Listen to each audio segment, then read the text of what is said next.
سلام علیکم دوستان بی نهایت عزیز.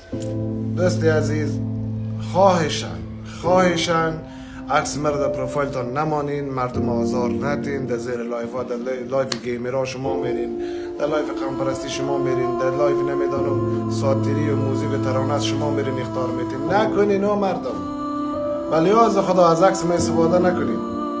چه رقم بگم 2000 تا پیام آمد از دوست غیر دوست میگه که آجی دفتی لایف فلانی فالوور مرا ببین چند تاست.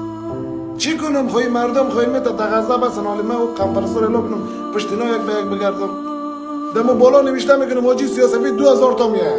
خب چی کنم؟ تو برای من دوستی عزیز. پس من کاری میکنم، مکس خود بیخی بر میدارم، برای سیل کردین شما مکس پروفایل خود بر میدارم. اگر کسی به تو توهین کرد این ویدیو رو بر کل گروهی کنین. کسی که به قومتان به رهبرتان توهین میکنه، اگر به خود توهین میکنه رقم میکنه. من نیستم، فالوور مرا ببین چند تاست. اگر می اکانت بود صحیح است و من الله و توفیق دیگه هیچ گپی ندارم. من اینمی دخل پروفایل خود بر میدارم.